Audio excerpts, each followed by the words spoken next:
Hello and welcome to Africa and Beyond the Television Network, and we are looking at one of the most important videos which we have seen this week, and we are bringing this because there is a very important question which we need to ask. Let us take a look. Your Excellency, President Emerson Mnangagwa, I stand before you as a Zimbabwean citizen, grounded in faith, culture and patriotism, to express gratitude for your leadership and to affirm our shared commitment to the future of our nation. I do so in humility, recognizing that leadership is a responsibility entrusted by the people, sustained by unity and strengthened by service to the nation. Under your stewardship, Zimbabwe has been anchored by an enduring national truth, one that speaks of our sovereignty, our responsibility, and our destiny. Nyika inovakwa nevene vayo, igotongwa nevene vayo, igonamatirwa nevene vayo, zvitatu zvekudenga. Amen. This philosophy has strengthened our unity, restored national confidence, reshaped our national mindset, and reaffirmed a simple but powerful truth: Zimbabwe belongs to its people, and its future is built by its people. Indeed, a sword drawn once with precision is more powerful than 1,000 swings in the dark. Your Excellency, the true Munumtaro, Vision 2030 has given our nation clarity of purpose and firmness of direction. It is not a slogan, but a living roadmap guiding us towards an upper middle income economy founded on hard work, innovation, infrastructure development, agricultural revitalization, and industrial growth. Across the length and breadth of our country, progress is visible. From the farmer tilling productive land, to the worker powering our industries, to the youth embracing innovation, Zimbabweans are witnessing development that is real, measurable, and irreversible. Your Excellency, leadership is measured not by comfort, but by service, not by words, but by endurance, not by applause, but by unwavering belief in one's people. Your legacy is being written through action, through your steadfast commitment to Zimbabwe's sovereignty, dignity, and capacity to rise, to thrive, and to succeed. As we journey towards 2030, we reaffirm our full support and our collective commitment to building a prosperous, united, and self-reliant Zimbabwe. Together, we are unstoppable. Long live the Republic of Zimbabwe. May God bless your leadership. Thank you.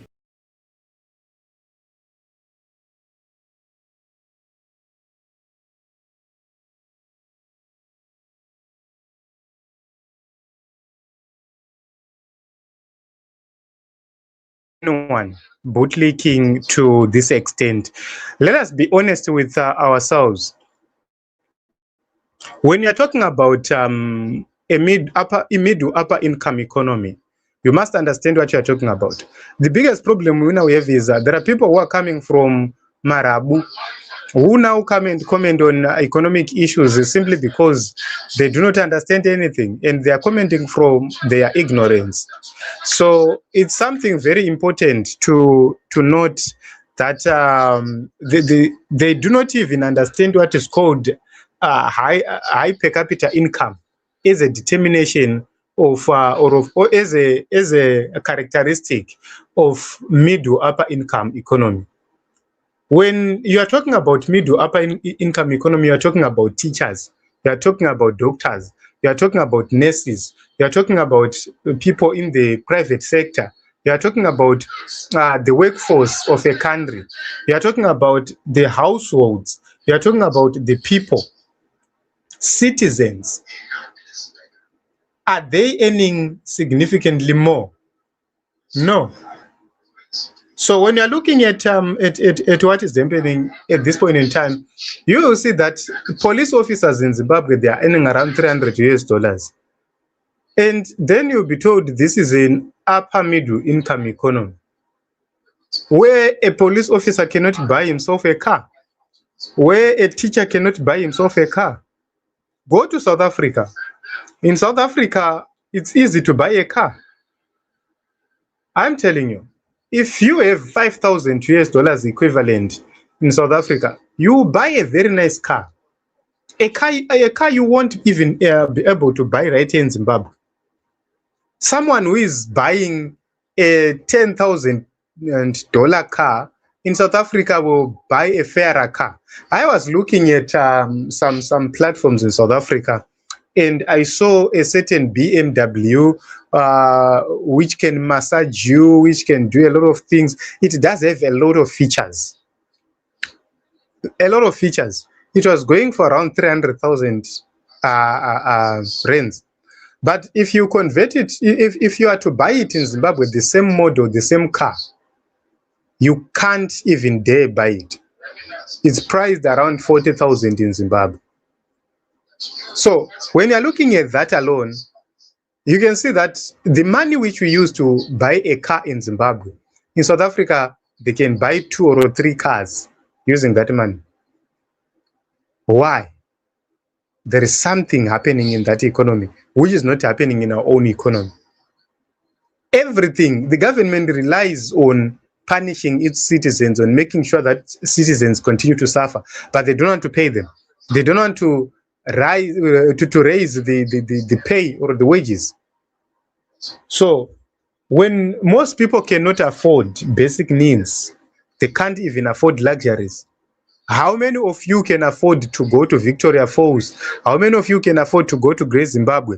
How many of you can afford to go even for a holiday? We are talking about the working class here. So there is poverty everywhere. And when we're talking about poverty, we are talking about around 45% of people living in extreme poverty. 45% of the nation of Zimbabwe, the people of Zimbabwe, they are living in extreme poverty. 45%. So imagine if 45% are living in extreme poverty, who are living in poverty? And then who are well? So when you have such an economy with 45% people living in extreme poverty, you think that is an upper middle income economy? It doesn't work like that. So we are looking at a middle upper income economy. It must be an economy with a diverse. It must be a diverse economy. It must be an economy which is not dependent on one thing. In Zimbabwe, the economy is dependent on taxation. The economy in Zimbabwe is dependent on taxation. It's not dependent on industry. It's not dependent on anything else. It's dependent on taxing people. That is the reason why I'm telling people will come during budget and will tax this, will tax that, and will tax that and that and that and that. At the end of the day, you'll be taxed to even give birth. That is what is going to happen. You'll be taxed even to be a citizen. So the economy must have a strong sense in terms of manufacturing. When you go into the banks, you must see a functional banking system. You must see a functional tourism in your country where we can afford to visit various places across. That is something which is very important. We must thrive in ICT. We must thrive in many areas. I want to give you an example. If you go to other countries, they are thriving in ICT. You go onto Google Apps, that is Play Store. Show me how many applications have been made by Zimbabweans and how much are they earning. But if you go to other countries, you can talk of South Africans, they are making applications. You go to the Rwandese, they are making applications. In Zimbabwe, they don't even care. When you are trying to pay for certain services, they will tax you. They will make it very difficult for you to access the digital services. Okay, let us talk about agriculture. Who is doing farming in Zimbabwe? Agriculture in Zimbabwe, look at the rural areas, the people who are living in the rural areas. They must be the backbone of this agricultural economy. They must be the backbone. So we are talking about people with land, but they can't produce even poultry. They can't even produce meat. They can't even feed the nation. Let us say, okay, probably we have challenges in terms of droughts. Why is it that we are not even able to run piggeries? Why is it that we are not even able to produce eggs? Why is it that we are not even able to run poultry so effectively? It's because the government is disengaged from the people and they don't care. The Ministry of Agriculture is simply there to make sure that who owns which piece of land, who takes over that piece of land. That is the reason why we have the Ministry of Agriculture.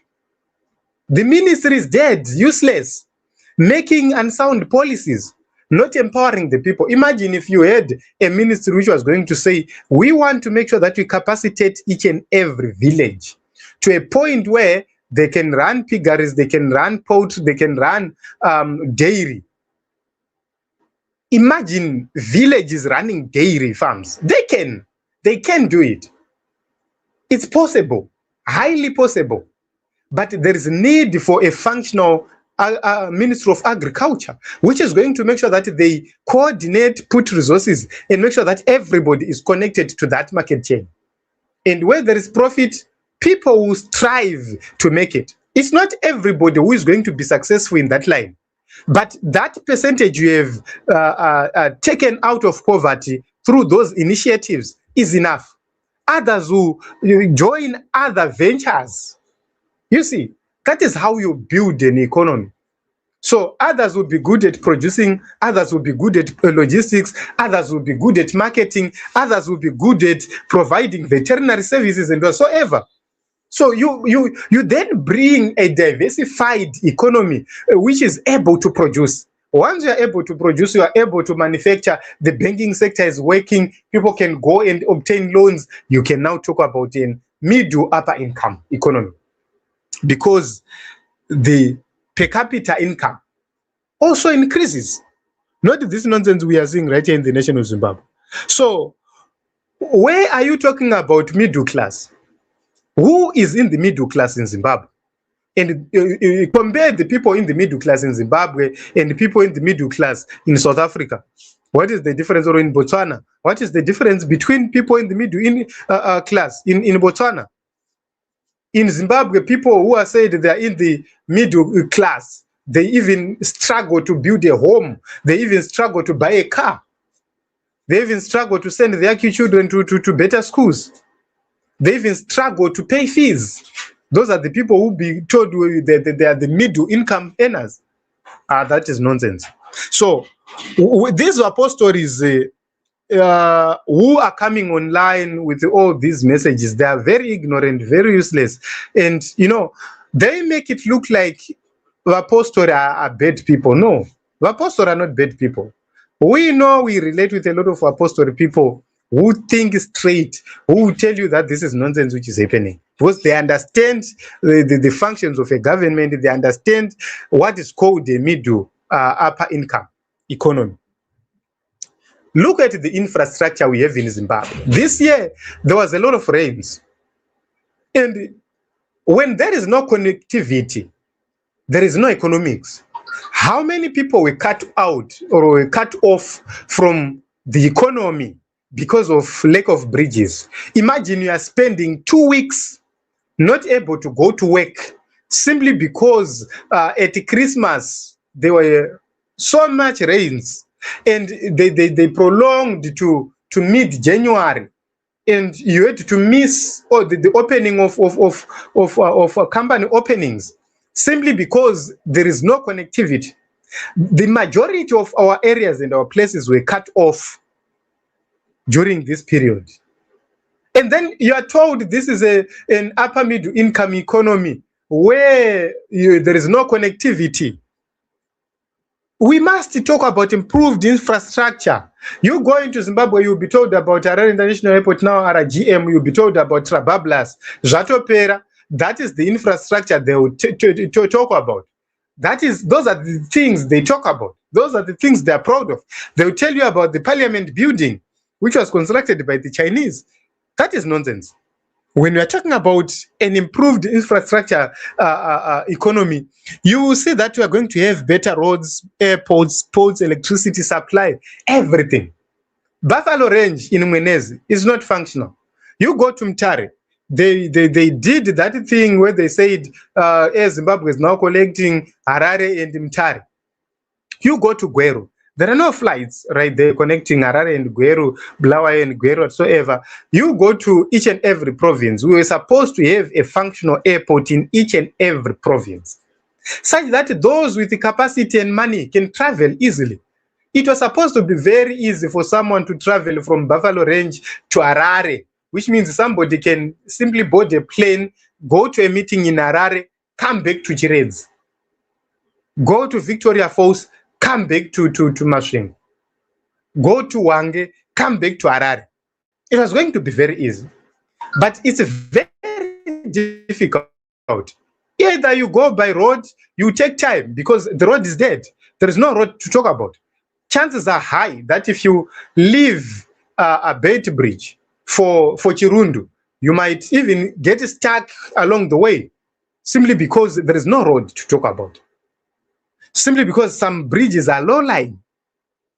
So how are you going to provide rescue to the people in the most remote areas? They talked about the aeroplanes, the helicopters, which they say they bought from Russia. We never saw them in action. Where are they? Where is reliable water? Where is sanitation? Go to the villages and see how people are scrambling for water. And they'll be talking about middle, upper income economy. And the majority of the people are in the rural areas. Imagine, it doesn't make sense. So when you go to the bank, one thing which will tell you about a middle, upper income economy is the ability for you to go into a bank, deposit money, and be able to send it wherever you want, local or abroad. If you can't do it, then you can't talk about that. Then when you're looking at education, our education is so bad. Look at what is being produced in universities. You are producing incompetent people. You are producing people who can't do anything except looking for jobs. You are failing. Look at how company registration happens. You have to physically visit somewhere. I have seen they were talking about online company registrations, but the website is not working. The platform is not even working. Who does that? So is the industrial base improving or increasing? No. Industries are now churches. Industries are now other things. That must be a cause of concern. So we must talk about strong institutions. We must talk about access to healthcare. We must talk about integration into the global markets. Are Zimbabweans able to integrate into the global market so easily? Are we active in international trade as Zimbabweans? How many business trips are we traveling as ordinary business people? Why is it that only those politically connected are the ones who travel for business meetings elsewhere? It's because the majority of the people are disconnected from the realities of the economy. So how many friends do you have regionally who you can call from Zambia, from Malawi, who are not from your church, who are business partners? How many people are willing to come and invest in your company? How many companies can you go and invest in elsewhere? So those are very critical issues. Those are very important issues. What is the life expectancy in Zimbabwe? Can we talk about health insurance? Can we talk about a proper insurance service in the nation of Zimbabwe? No, you can't. So all those are very important things. When you own a car in other economies and you have insured it, When you are involved in an accident, haubati musoro uchizvambarira pasi, you know that you are covered. In Zimbabwe, kaona chimotikari chawakashingirira kutenga 10,000 charovera, wotozva kuti zvavharana. Why? Is because people cannot afford comprehensive insurance. They can't even afford full cover insurance. Companies, transport operators can't even afford passenger insurance, because when the passengers are poor, you are also poor. You can't even charge them. You cannot competitively charge and also pay for what is needed and what is required. So those are the highlights which I just wanted to show. Vanozviti Vapostori vekwaidhi vanenge vachizorakasha kuti you are joking. We are far from whatever which you are dreaming of.